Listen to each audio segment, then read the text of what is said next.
आज हम लोग देखेंगे आदिकाल से अब तक कितने प्रश्न पूछे गए हैं और प्रश्नों का स्तर कैसा था। आइए देखते हैं। पहला है, इतिवृत्त और आलोचना का समवेत रूप होने से वह इतिहास आज भी प्रकाश स्तंभ में बना हुआ है। तो ये किसके लिए कहा गया है? आचार्य रामचंद्र शुक्ल के इतिहास के लिए। हिंदी साहित्य के इतिहास में आदिकाल के लिए आधार काल नाम तो मोहन अवस्थी का है। तीसरा है, रामचंद्र शुक्ल का साहित्य इतिहास ग्रंथ हिंदी साहित्य का इतिहास नागरी प्रचारणी हिंदी शब्द सागर की भूमिका में किस नाम से प्रकाशित हुआ? तो हिंदी साहित्य का विकास नाम से। ये dictionary of English and Hindustani Gilchrist का है। निम्न में से कौन सी रचना मिश्र बंधुओं द्वारा नहीं है? तो पृथ्वी कल्प नहीं है।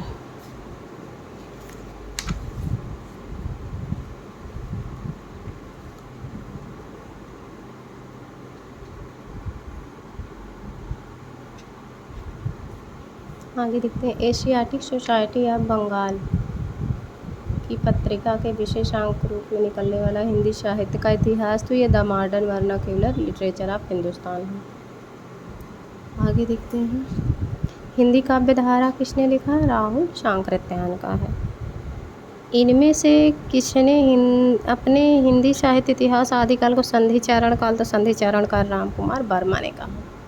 हिंदी साहित्य का वैज्ञानिक इतिहास किसने लिखा? गणपति चंद्र गुप्त ने। हिंदी साहित्य का बृहद इतिहास कहाँ से प्रकाशित होता था? तो नागरी प्रचारणी सभा काशी से। हिंदी साहित्य में मिश्र बंधु नाम से 3 लोग आते हैं, गणेश बिहारी मिश्र, श्याम और सुखदेव। इसका डिसाई होगा। ये तीनों भाई थे। अब देखते हैं। मिश्र बंधु ने रीतिकाल को नाम दिया तो मिश्र बंधुओं ने रीतिकाल को अलंकृत काल कहा था। हिंदी साहित्य का आदिकाल को सिद्ध सामंत युग किसने कहा? तो सिद्ध सामंत युग राहुल शांकृत्यायन। ये कई बार पूछा गया। हिंदी साहित्य संवेदना का विकास तो संवेदना का विकास किसने लिखा? रामस्वरूप चतुर्वेदी का है। संवेदना का विकास जो है ये रामस्वरूप चतुर्वेदी का है। हम देखते हैं।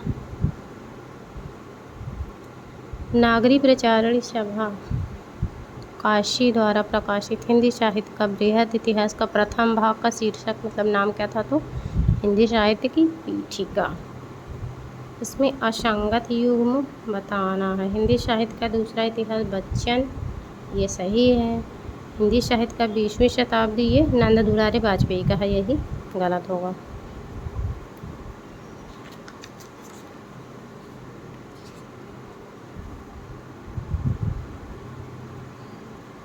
अब आगे देखते हैं।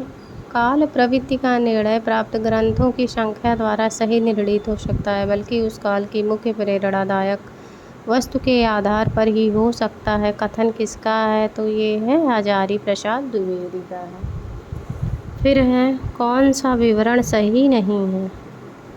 गारसा दत्तासी अपने इतिहास ग्रंथ में कवियों को काल क्रमानुसार प्रस्तुत किया है, तो इसका यही पहला है गलत होगा। इतिहास का इतिवृत्तात्मक लेखन सबसे प्रथम मिश्र बंधु के विनोद में पाया जाता है। यह उक्ति किसकी है? तो इसको कहा किसने है कि सबसे पहले मिश्र बंधु विनोद में लेखन की प्रवृत्ति पाई जाती है। इतिवृत्तात्मकता तो राम कुमार वर्मा ने कहा। मिश्र बंधु विनोद के विषय में कौन सा विवरण सही नहीं है?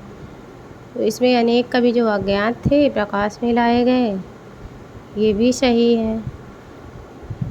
इसके प्रथम 3 भाग 1970 विक्रम संवत के चतुर्थ भाग संवत 1991 विक्रम संवत में प्रकाशित हुए, ये भी सही है। चतुर्थ भाग साहित्य के वर्तमान काल से संबंधित है, ये भी सही है।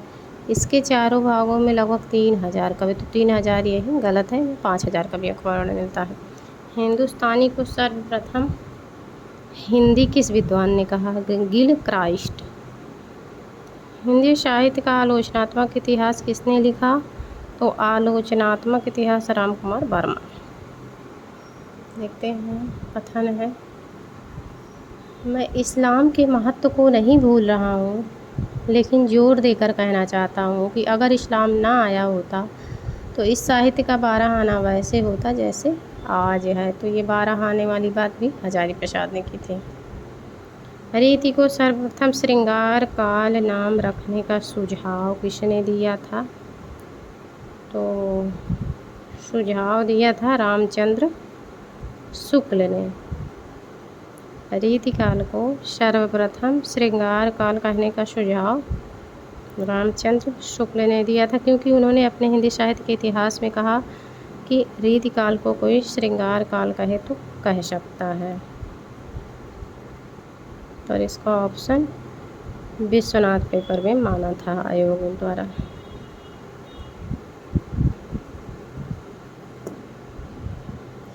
गारशा दत्ताशी के इतिहास ग्रंथ इस्तवार दलाल हिंदुई हिंदुस्तानी का दूसरा संस्करण कब प्रकाशित हुआ? तो 1871 में। रामचंद्र शुक्ल का इतिहास पहले किस ग्रंथ की भूमिका में छपा? तो ये रिपीटेड प्रश्न है हिंदी शब्द सागर में।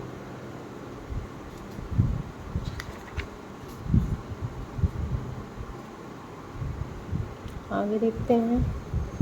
रामचंद्र शुक्ल के अनुसार शिव सिंह सरोज में गिनाए गए ग्रंथ हैं। तो इसका पहला और दूसरा होगा राम सतसई और कड़का रामायण, यही शिव सिंह सरोज में गिनाए गए। अब सुमीलित करना है। पद्मलाल पुन्नालाल बख्शी का साहित्य विमर्श है। रामस्वरूप चतुर्वेदी का संवेदना का विकास हो गया। हजारी की भूमिका हो गई। हरिऔध का हिंदी भाषा और उसका साहित्य विकास, तो इसका डी वाला सही होगा। इसका डी ऑप्शन सही होगा। आगे देखते हैं। हिंदी साहित्य का आदिकाल। हिंदी साहित्य का आदिकाल हिंदी का नामकरण इतिहास ग्रंथ है, तो ये है हजारी प्रसाद द्विवेदी का। हिंदी साहित्य का आदिकाल इसकी पुस्तक है, तो हजारी प्रसाद का है। राजस्थानी भाषा और साहित्य में लिखी गई पुस्तकें मोतीलाल मिनारिया का है। इनमें से किस साहित्य इतिहासकार ग्रंथ ने किशोरीलाल ने हिंदी साहित्य का प्रथम इतिहास नाम से प्रकाशित the modern vernacular literature of northern?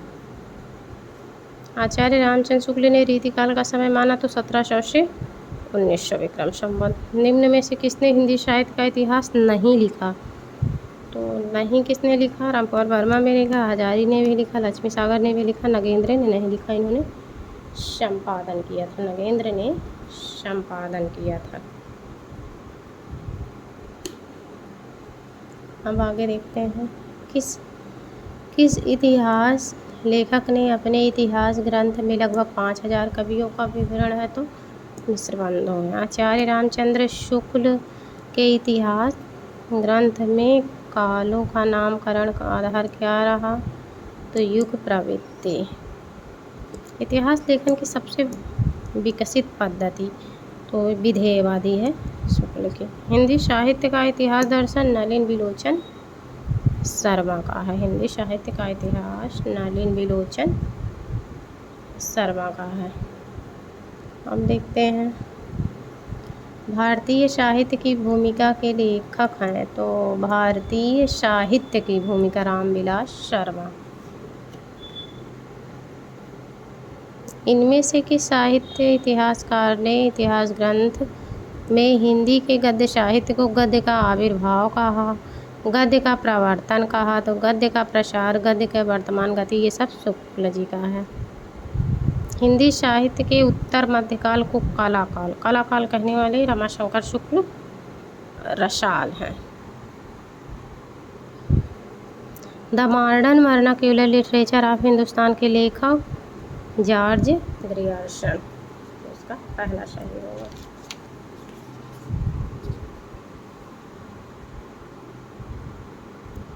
अब देखते हैं। हिंदी साहित्य के इतिहास लेखन की परंपरा का सूत्रपात तो गारशा दत्ताशी से होता है, इसका भी सही होगा। हिंदी साहित्य के उत्तर मध्यकाल को अलंकृत काल मिश्र बंधुओं ने कहा। अलंकृत काल मिश्र बंधुओं ने कहा। हिंदी साहित्य का आरंभ 693 से मानने वाले कौन हैं? रामकुमार वर्मा। हिंदी साहित्य का उत्तर मध्यकाल को रीतिकाल किसने कहा? और शुक्ल ने कहा है।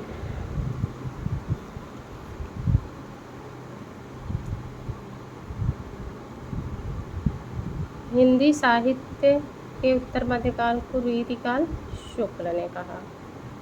वर्णानुक्रम में लिखा गया हिंदी साहित्य के इतिहास का प्रथम ग्रंथ निम्नलिखित में से कौन सा है? तो ये है history the literature in the Hindustan. इसका दूसरा सही होगा, इसका ये दूसरा सही होगा।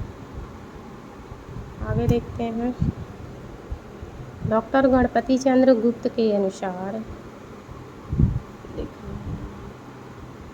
डॉक्टर गणपति चंद्र गुप्त के अनुसार हिंदी साहित्य का इतिहास का पुनर्लेखन की दृष्टि से अनुकरण किया जाना चाहिए। तो ये किसी आदर्श का अनुकरण करके ये नहीं होगा।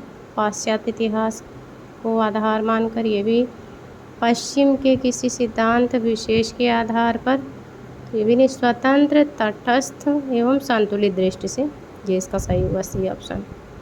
आचार्य शुक्ल की ऐतिहासिक दृष्टि, तो इनकी ऐतिहासिक दृष्टि युग की परिस्थितियों को प्रमुखता प्रदान करना। अब देखते हैं। ऐतिहासिक कालक्रम के अनुसार निम्नलिखित में से कौन सा नामकरण गलत है? ऐतिहासिक कालक्रम के अनुसार निम्नलिखित में से कौन सा नामकरण गलत है? तो रीतिकाल नहीं होगा। आगे देखते हैं। निम्नलिखित में से किस लेखक ने कालों के रचनाओं की विशेष प्रवृत्ति के अनुसार उनका नामकरण किया? तो रामचंद्र शुक्ल ने किया। आगे देखते हैं।